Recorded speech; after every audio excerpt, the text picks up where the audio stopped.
요한복음 19장 23절에서 30절까지 우리 같이 읽도록 합니다. 시작. 군병들이 예수를 십자가에 못 박고 그의 옷을 취하여 네 깃에 나눠 각각 한 깃씩 얻고 속옷도 취하니 이 속옷은 포지 아니하고 위에서부터 통으로 짠 것이라. 군병들이 서로 말하되 이것을 찢지 말고 누가 얻나 제비 뽑자 하니 이는 성경에 저희가 내 옷을 나누고 내 옷을 제비 뽑나이다 한 것을 응하게 하려 함이로라. 군병들은 이런 일을 하고 예수의 십자가 곁에는 그 모친과 이모와 글로바의 아내 마리아와 막달라 마리아와 섰는지라. 예수께서 그 모친과 사랑하시는 제자가 곁에 섰는 것을 보시고 그 모친께 말씀하시되 여자여 보소서 아들이니다 하시고 또 그 제자에게 이르시되 보라 내 어미라 하신대 그때부터 그 제자가 자기 집에 모시니라. 이후에 예수께서 모든 일이 이미 이룬 줄 아시고 성경으로 응하게 하려 하사 가라사대 내가 목마르다 하시니 거기 신 포도주가 가득히 담긴 그릇이 있는지라. 사람들이 신 포도주를 먹으면 해용을 우슬초에 메어 예수의 입에 대니 예수께서 신 포도주를 받으신 후 가라사대 다 이루었다 하시고 머리를 숙이시고 영원히 돌아가시니라.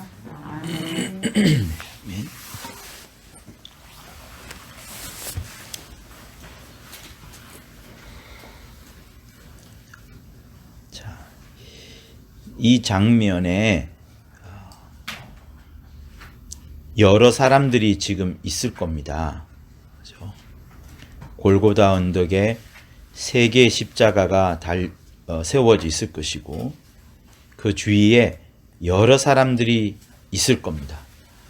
근데 여러분 아시다시피 제자들은 있어요, 없어요? 없습니다. 유독 한 제자라면 사랑하시는 제자 요한이 이제 있겠지요. 그리고 또 제가 읽었던 여러 사람들이 지금 등장을 하는데 군병들이 있고요. 모친과 여자들이 25절에 있고요. 그리고 26절, 27절에는 이제 모친하고 사도 요한 어릴 때에 사도가 되기 전에 그 요한이 이제 있을 겁니다. 그렇죠? 자, 그리고 또 십자가에 달려 있는 이제 예수가 이제 계십니다. 누가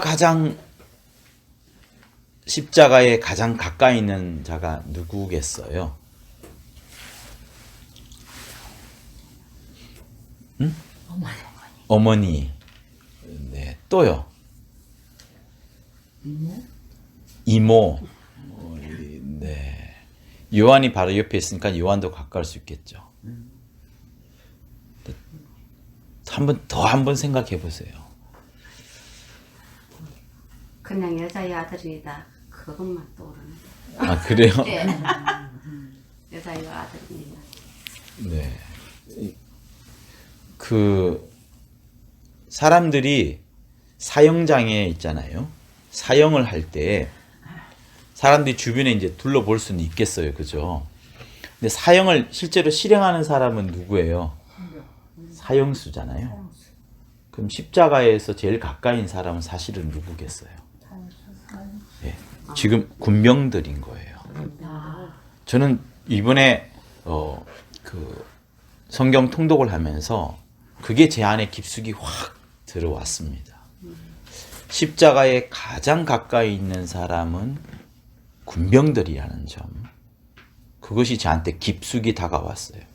다시 말하면 이 군병들은 예수에 있었던 일들을 거의 다 지금 보고 있습니다. 그리고 예수의 눈앞에까지 와가지고 어떤 데는 뭐랄까요, 머리에 가시관을 씌우기도 했을 것이고 따기도 때렸을 것이고 침도 뱉었을 것이고요. 예수의 흘리는 땀, 눈물, 그 다음에 그 몸의 피부 색깔, 남루한 옷차림, 그리고 뼈가 다 드러나는 그런 비쩍 마른 몸, 아마 가장 가까이에서 십자가에 달리신 예수를 보고 있는 사람일 겁니다. 그리고 주변에서 예수의 사형을 이제 처리를 해야 되니까 예수께서 하는 말들도 가까이서 들었을 거예요. 아마 우편 강도, 좌편 강도와 함께 이루는 그 대화들도 저는 누가 가장 똑똑하게 들었냐 생각하면 군병이 들었을 거라 생각을 하는 겁니다. 군병이. 그 중에 군병이 나중에 예수를 믿었는지 아닌지 알 수 없지만 가까이에서 그렇게 정밀한 대화를 들었던 것은 사실은 이 사람이 아닌가 생각을 해보는 거예요. 군병들은 근데 여기서 하는 모습이 뭔가 하면은 군병들은 예수의 옷을 취합니다. 예수의 옷을 취하기 전에 23절에 예수 그를 십자가에 못 박고, 그러니까 예수를 눕혀가지고 억지로 눕혀가지고 꽝꽝꽝 치는 걸 합니다. 그러면서 예수의 손목을 잡아보기도 할 거고요. 자, 그런데 이 군병들이 했는 것은 뭐냐면 옷을 취하는 거예요. 옷을 취해가지고 옷이 이제 딱 갈라지겠죠. 그죠? 야, 당시의 옷은 굉장히 넓었으니까 사이즈 필요 없이 그냥 걸치기만 하는 그런 옷이었으니까 그 옷을 네 깃으로 나눠 갔습니다. 다시 말하면 지금 군병들은 몇 명인가 하면 한 4명 정도 될 수 있어요. 그죠? 그래서 네 깃을 나누어 가집니다. 한 깃씩 얻었어요. 그리고 속옷을 취하는데 속옷은 호지 않냐고 이렇게 꾸민 자국이 없이 그냥 위로부터 통으로 짱그란 거예요.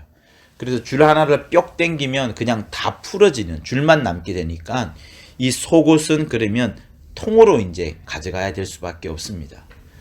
근데 사람들이 나누기 싫으니까 당연히 제비를 뽑아가지고 그 중에서 당첨되는 넷 중에 한 명이 가져갈 거라 저는 보여져요. 그래서 찢지 말고 누가 얻나 제비를 뽑자 했는데 이게 성경을 이루는 말씀이라는 겁니다. 저희가 내 옷을 나누고 내 옷을 제비 뽑나이다 한 것을 응하게 하려 함이라. 여러분, 굳이 군병들이 옷을 나누는 것, 제비 뽑는 것을 성경에 쓸 필요가 없어요. 그렇잖아요. 사소한 일이잖아요. 병 고친 것도 아니고 무리를 걸어가신 것도 아니고 하나님의 말씀을 또 아닙니다. 그런데 이 옷을 나누고 옷을 나누는 장면도 있고 또 뒤에는 옷을 제비 뽑는 것도 있고, 그러니까 앞절에 옷을 나눈 것은 24절에 나눈 것은 겉옷을 말하는 것이고 뒤에 옷을 제비 뽑는 것은 속옷을 말하는 겁니다. 이렇게까지 하나님께서 자세하게 쓰실 필요가 없는데 쓰신 것은 이유가 있는 겁니다.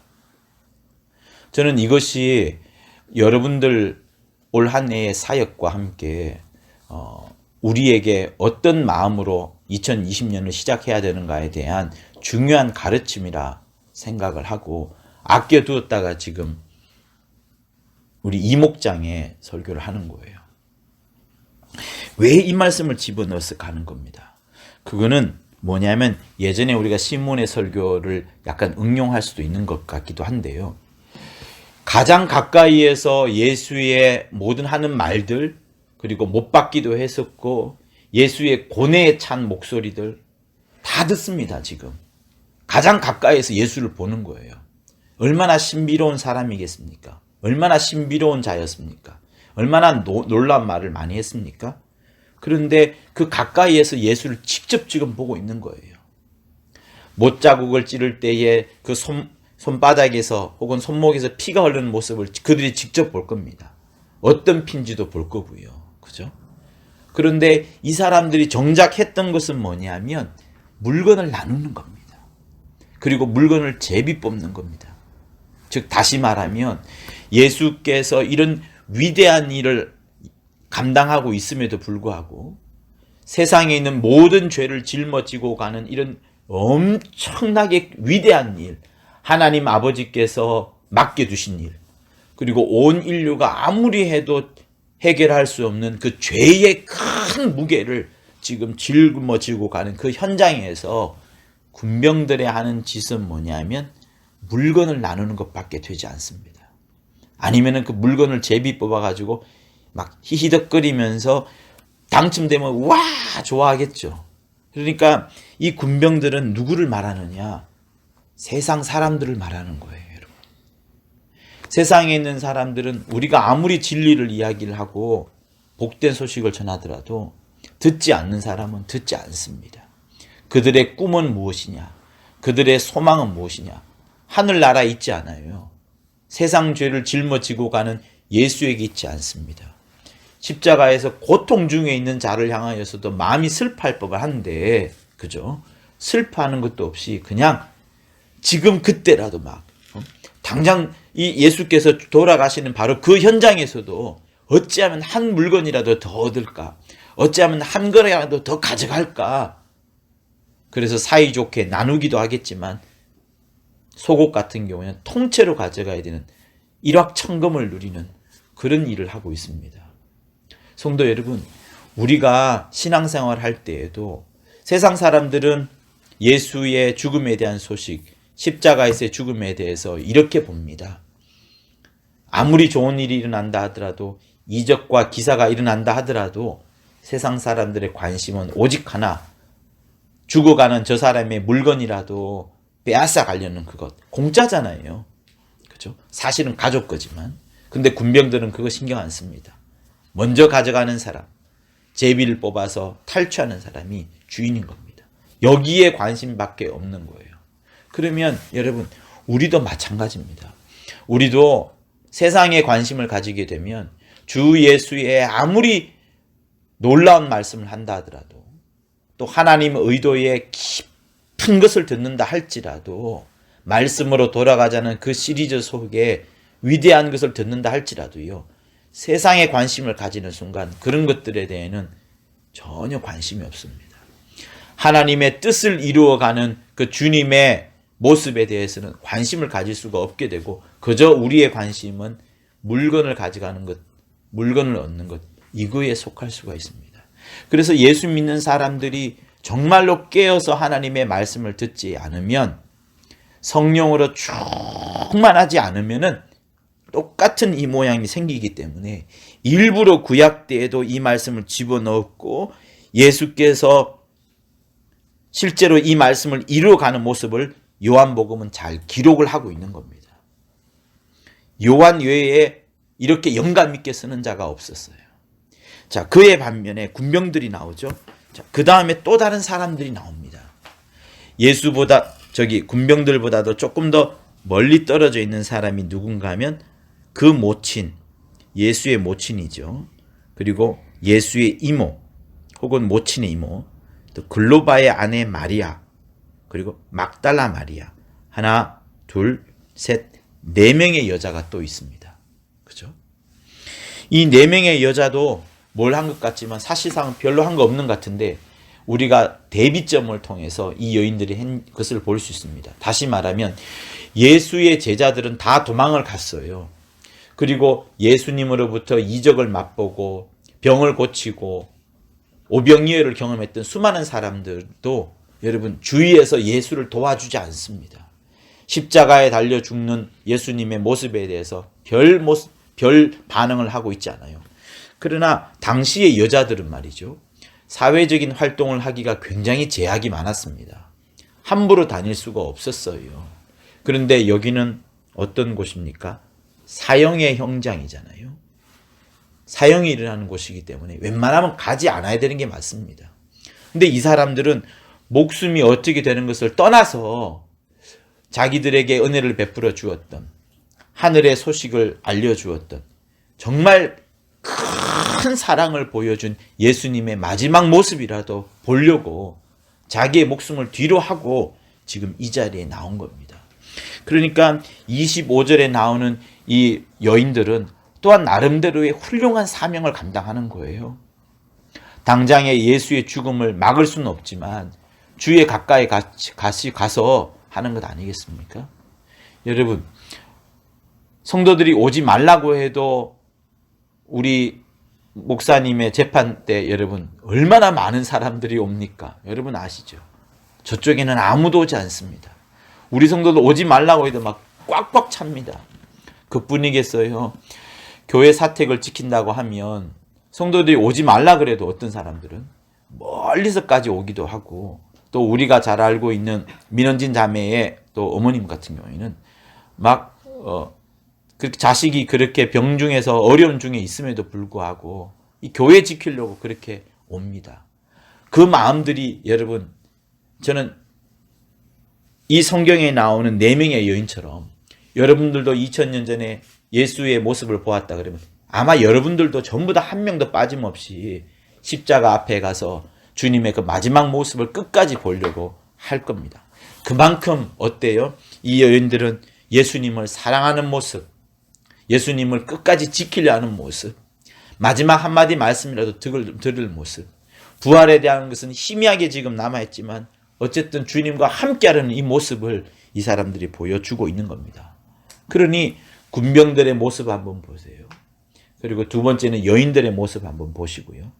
각각마다 다 사명을 갖고 있습니다. 자, 그리고 또 있어요. 세 번째는 누군가 하면 모침과 함께 했던 요한이라는 제자입니다. 다행히 제자 중에 도망가지 않았어요. 왜? 자기가 그동안에 제일 많은 사랑받았다고 했기 때문에. 그러나 요한도 도망갔다가 지금 다시 온 거예요. 조금 용기를 내서 왔습니다. 근데 예수께서 요한에게 말씀을 하시는 거예요. 보라, 내 어민이라, 이렇게 말씀을 하시고, 어머니한테는 여자여 보소서 아들이니다 라고 말씀을 합니다. 자, 제자에게 말하기를 내 어미라 하면서 그 어미니까 너네 집에 잘 모시라, 지금 이렇게 말씀을 하시는 거예요. 예수의 동생이 있었어요, 없었어요, 여러분? 있었습니다. 성경에 나오는, 이 성경책에 나오는 야고보라는 사람도, 그죠? 그리고 또 다른 형제 야고보도 있죠. 그죠? 근데 예수의 동생들은 초대교회에 다 어떤 인물이었냐면 교부 혹은 사도로서 열심히 일을 합니다. 그러니까 예수님께서 예수님의 동생한테, 보통 우리 같으면 어떻게 해요?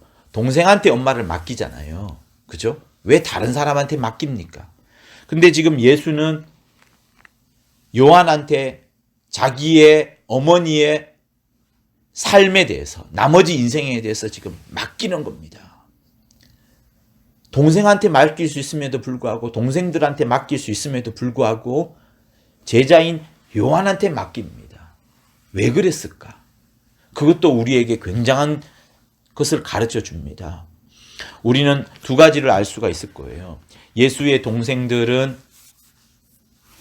초대교회 때의 지도자로서 열심히 일을 감당해야 했었기 때문에 아마 예수의 모친을 못 모실 수도 있었고요. 또 한편으로는 이 요한에게 어머니를 맡김으로 인해서 나머지 11 제자들은 다 순교의 길을 갔습니다. 여러분, 모두가 다 순교의 길을 갔었어요.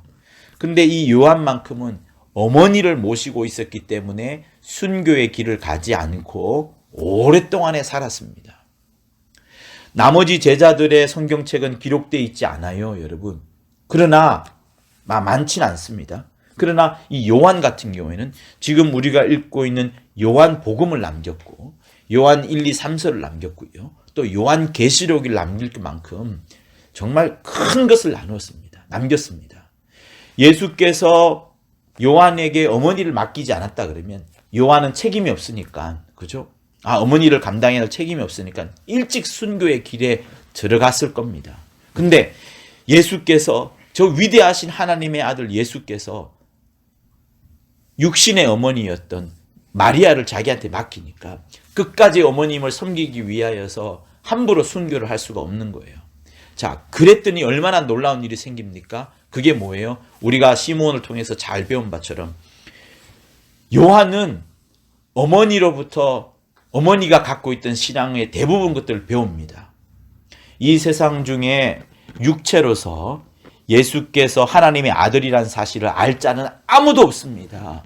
근데 모친 마리아는 알고 있어요. 내 몸에서 내가 남자를 경험하지 않고서 내 몸에 성령으로 인하여서 잉태되었다는 사실을 모친 마리아는 잘 알고 있습니다. 그러니 요한이 모친 마리아를 모시고 계속 살면서 모친 마리아의 그 모든 신앙을 전수받는 거예요. 어릴 때 예수는 이러했습니다. 어릴 때 예수는 이런 마음을 가졌습니다. 그러면서 예수가 했던 모든 마음들을 성경 곳곳에 보면은 모친 마리아가 잘 기억하니라, 마음에 담아두니라. 심지어 여러분 가나 혼인잔치에 있었던 그 포도주 사건도 모친이 기억했기 때문에 나온 거거든요. 그러니까 지금 우리는 요한복음을 보고 있지만 사실은요, 여러분, 요한복음을 보고 있는 것이 아니라 어떻게 보면 모친 마리아의 복음서를 보고 있는 걸지도 모르는 거예요. 일생을 자기 아들만을 봐왔던, 여러분들이 얼마나 여러분의 아들들을 생각합니까? 꿈결에서도 잊지 못하는 게 아들 아니겠, 자식 아니겠어요? 그러니 모친 마리아만큼은 일관되게 변함없이 단 한 차례도 흐트림 없이 그 예수가 어떤 자인 줄을 잘 알기 때문에 예수의 하는 모든 말들, 예수의 하는 모든 행동들, 예수의 하는 생각들을 전부 다 자기 머릿속에 꼿꼿이 기억하고 있습니다. 그리고 자기가 해야 될 일, 이 위대한 신앙들을 여러 사람들에게 가르쳐 주는 것이라 했기 때문에 요한한테 자기와 함께 머물고 있는 자기 아들이 아니지만, 자기 예수의 동생들이 아니지만 요한한테 모든 것을 전수해 주는 겁니다. 그러니 여러분, 요한복음을 한번 보세요. 마가, 마태, 누가복음과 다르게 요한복음에게는 성령에 대한 이야기가 나오죠.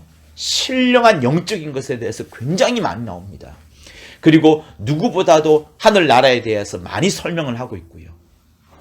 그러니까 영적인 거, 신령한 거, 하늘나라에 관한 것들은 요한이 가장 많이 알고 있는데, 신기하게도 예수를 몸으로 낳았던, 자기 몸에서 낳았던, 배태했던 모친 마리아가 요한의 신앙과 연결되기 때문에 이 요한복음, 그리고 요한 서신서는 굉장한 서신인과 마찬가지인 겁니다. 그 속에는 마리아의 역할이 담겨 있는 것이고, 또 이런 사명을 누가 받았느냐? 결국은 제자인 요한이 받게 된 겁니다. 그리고 여러분, 또 한 가지 있어요. 성경책에 어디에서 사랑에 관한 구절이 가장 많이 나옵니까? 요한 이야기 아니겠어요? 요한이 사랑에 대한 이야기를 가장 많이 씁니다. 요한 1, 2, 3서는 거의 사랑에 대한 장이라고 해도 될 정도로 사랑으로 충만합니다. 그것이 왜 그랬을까요? 만약에 요한이 일찍 불려갔더라면 순교를 위하여서 열심을 내는 거, 막 강한 신앙을 보여줄 수 있겠지만, 오래 살게 됨으로써 무엇을 배우냐면 하나님의 성품이 강한 것보다, 이겨내는 것보다 무사람들을 그토록 사랑하시는 그 마음, 그리고 모친 마리아가 여자잖아요. 여자이기 때문에 사랑의 마음을 풍성히 배우게 되는 겁니다. 그러니까 지금 이 짧은 성경 구절 속에서 주님은 엄청난 일을 하고 있는 거예요. 제가 우리 이목장에 주고자 하는 말씀은 뭔가 하면 사명에 관한 겁니다. 사명에 관한 것. 사명에 대해서 재건하자는 부분들인데요. 지금 여인들의 4명은 어떻게 했습니까? 주님 가까이 가면서 주님을 보호하는 마음으로, 주님의 목숨을 끝까지 지키려는 마음으로, 물론 돌아가시겠지만 가까이 갔습니다. 그들도 역할을 잘 감당했어요.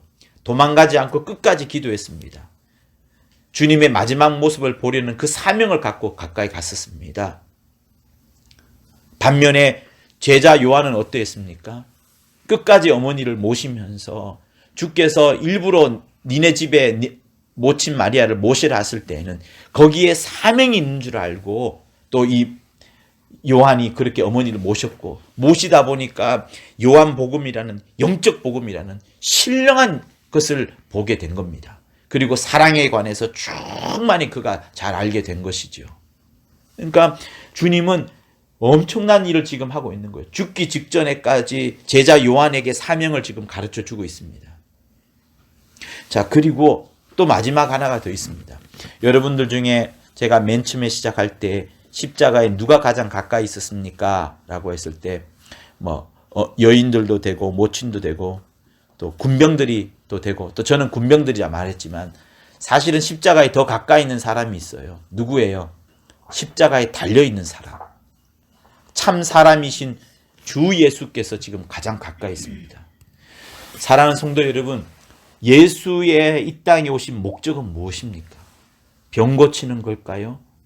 귀신을 축사하는 것일까요? 사람들에게 오병이어를 행하는 걸까요? 하늘에 있는 소식을 알려주는 것일까요? 아니면 구약 성경을 줄줄줄 외우는 그것일까요? 무리를 걸어다니는 걸까요? 12제자를 세우는 것일까요? 전부 다 그것이 주 예수의 제1번 목적이 아닙니다. 주 예수의 제1번 목적은 하나님께서 명하신 그거예요. 하나님께서 예수에게 명하신 제1번 목적은 뭐냐면 너가 십자가에서 죽어야지 인류의 모든 죄를 담당할 수 있으니 그 일을 너가 해야 된다라는 것을 예수에게 맡기신 겁니다. 그것 때문에 예수께서 이 땅에 백마 타고 오지 않고요. 영으로 오신 것이 아니고 말씀이 육신이 되어서 이 땅에 오셔가지고 30년의 공생을 사시다가 마침내 십자가에 달려 돌아가신 겁니다. 피를 흘려야 되기 때문에 계속해서 피를 흘려야 된다는 약속을 유대인들한테 보여준 것이 뭐냐면 구약의 양을 잡는 제사. 그래서 양 잡고 피를 흘리고 양 잡고 피를 흘리고 그 흘린 피를 갖고 대제사장이 성소 안에 들어가서 제사를 드리고 했던 이 이야기들을 계속해서 반복해 오다가 마침내 2000년 전에 여러분 예수께서 친히 십자가에서 돌아가시면서 피를 흘리고 그래서 그동안에 아무도 하지 못했던 일을 예수께서 감당을 하시는 겁니다. 즉 다시 말하면 주 예수의 사명은 뭔가 하면 다시 한번 말합니다. 병 고치거나 축사를 하거나 제자를 세우거나 무리를 걷거나 오병이를 일으키거나 사람들한테 좋은 이야기를 하는 것이 아니라 죽으셔야 되는 것이 예수의 가장 큰 사명이에요.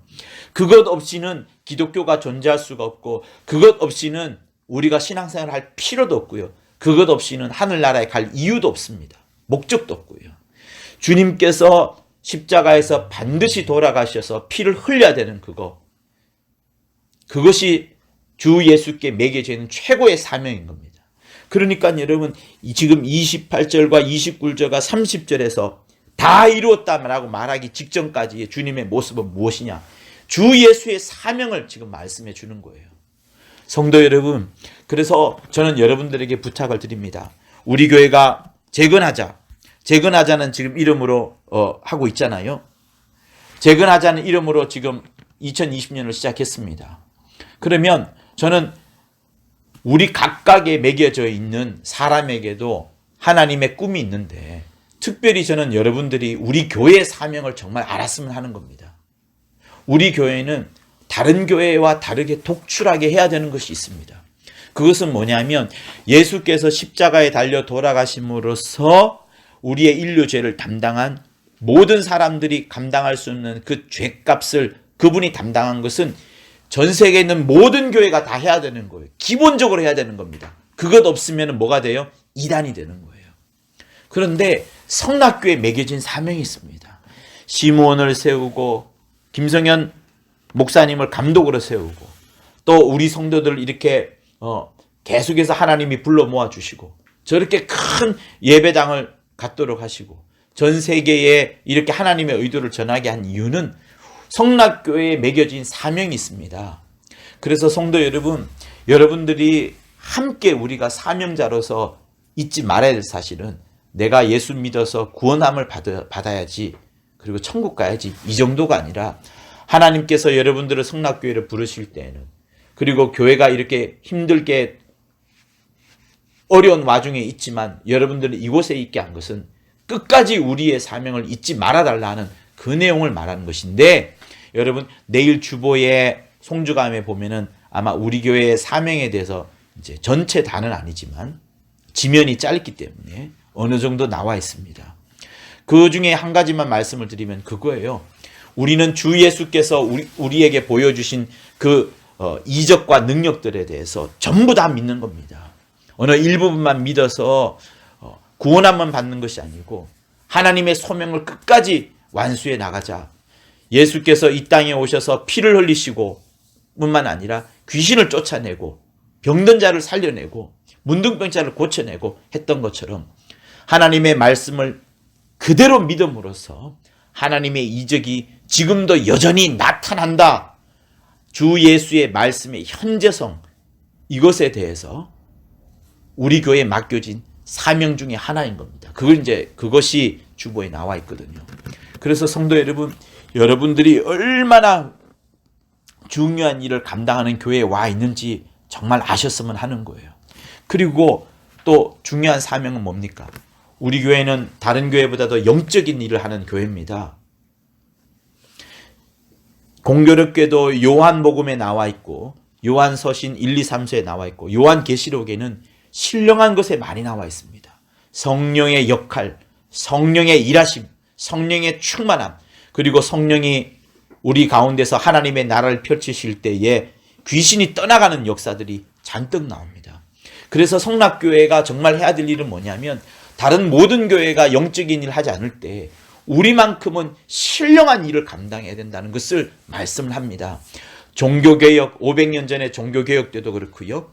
그때도 영적인 일을 하지 않았습니다. 신령한 일을 하지 않았습니다. 그리고 미국 교회와 지금 영국 교회도 여러분 축사하고 신령한 일을 하는 것은 많지 않아요. 성령만 받았을 뿐이지 성령 이후에 장차 우리가 들어갈 하나님의 나라에 대한 그 신령한 것에 대해서는 잘 모릅니다. 그래서 하나님께서 우리에게 맡긴 사명에 대해서 여러분 다시 한번 생각하시고 사명을 재건하자. 내게 맡겨진 사명을 재건하자. 내게 맡겨진 사명을 재건하자. 우리 교회에 맡겨진 사명을 재건하자. 우리 교회에 맡겨진 사명을 재건하자라는 것을 여러분에게 말씀을 드리고 싶었던 거예요. 그것이 나오게 된 계기가 뭐냐면 군병들의 바로 이런 일들. 군병들은 여전히 하나님의 이런 놀라운 일이 벌어지고 있지만 수많은 사람들이 사명을 감당하고 있지만 이 군병들은 결국에 보는 것이 세상을 향하여서 물건을 사는 것, 물건을 빼앗고 물건을 제비 넣는 것밖에 없습니다. 여러분들은 이 4명의 여자들보다 더 뛰어나서 주님의 마지막 모습을 보는 것을 정도가 아니라 제자인 요한처럼 주님께서 맡겨진 일에 대해서 그것이 작은 일이라 할지라도요. 그 작은 일을 완수할 때 이렇게 놀라운 일이 생긴다는 것을 아시고 제자의 사명도 잘 한번 보시고 요한의 사명도요. 그리고 마지막 끝까지 사람들이 아무도 인정해 주지 않더라도 자기를 향하여서 비난하고 욕하고 했을지라도 주님은 하나님을 바라보면서 하나님이 자기에게 맡겨진 사명을 완수하고자 지금 몸부림을 치셨다가 목마르다라는 말씀도 응하고 다 이뤘다라는 말씀까지 응하신 다음에 마침내 하나님의 나라로 가는 이 주님의 모습을 한번 보시면서 여러분 끝까지 하나님이 맡겨진 사명을 잘 감당하는 여러분 될 것을 예수 이름으로 부탁을 드립니다. 아멘. 예수께서 요한에게 내 어머니를 모시라 했을 때 여러분 저 같으면 충격받았을 거예요. 아닙니다. 내가 주님으로부터 얼마나 많은 사랑을 받았습니까? 베드로가 저렇게 죽었다면 나도 저렇게 죽을 겁니다. 이렇게 하고 싶었을 거예요.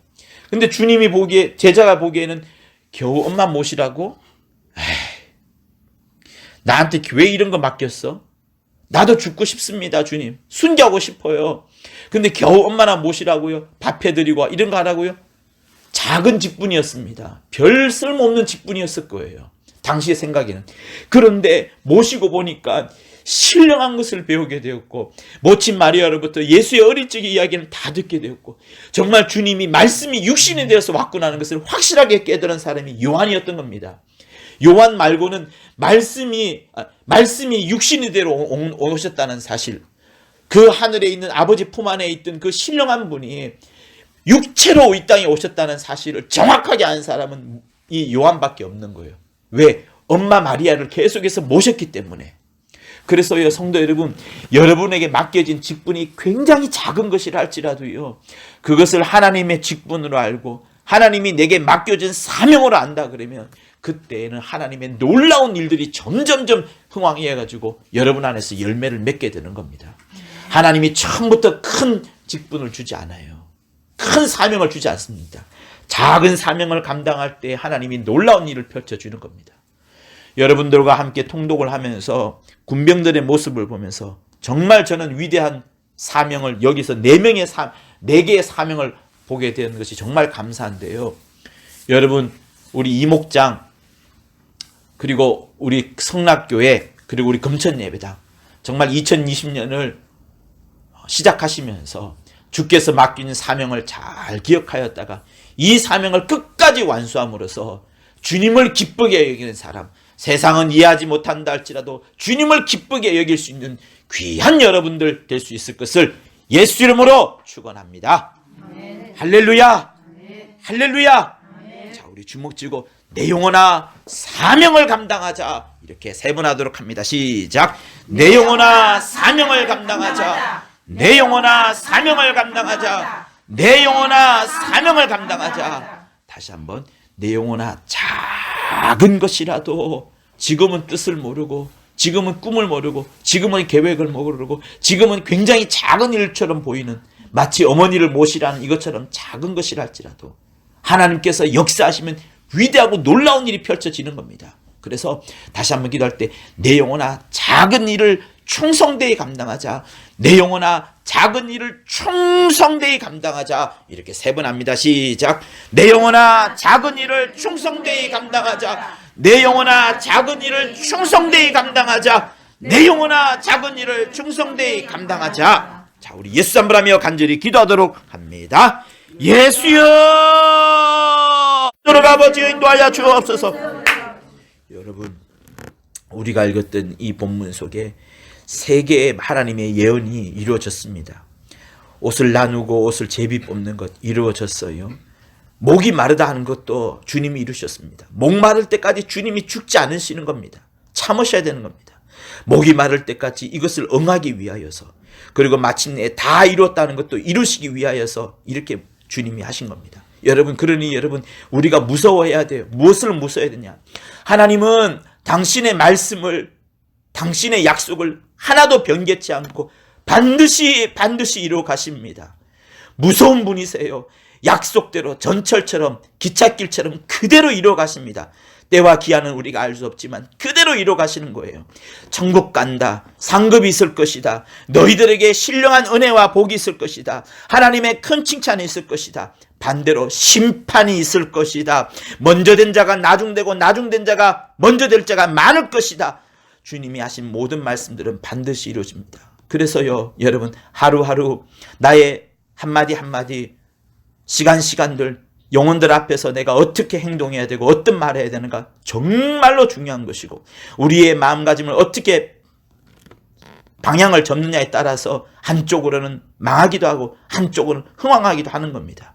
그러므로 여러분, 하나님의 말씀은 반드시 이루어진다는 사실들을 잘 기억하시고, 내 영혼도 우리 가정의 식구들도 하나님의 말씀을 준행하고 그 말씀을 받잡고 그 말씀대로 살려고 몸부림을 쳐야 되는 것이 맞는 겁니다. 그래야지 하나님이 여러분들을 저 하늘나라에서 준비하신, 예비해 놓으신 복을 정말 주시려고 하시는 겁니다. 우리 이 시간 다시 한번 예수 앞에서 기도할 때 주의 말씀대로 이루어진다는 것 우리 알고, 하나님의 말씀 속으로, 하나님의 말씀대로 이루어진다 하셨사오니 하나님의 말씀을 경히 여기지 않고 중히 여겨서 하나님의 뜻대로 사는 우리들 되게 달라고 다시 한번 예수 한번 하며 기도로 가도록 하겠습니다. 예수여, 하나님 아버지, 주의 말씀이 이루어진다는 이 위대한 사실대로 우리는 깨닫고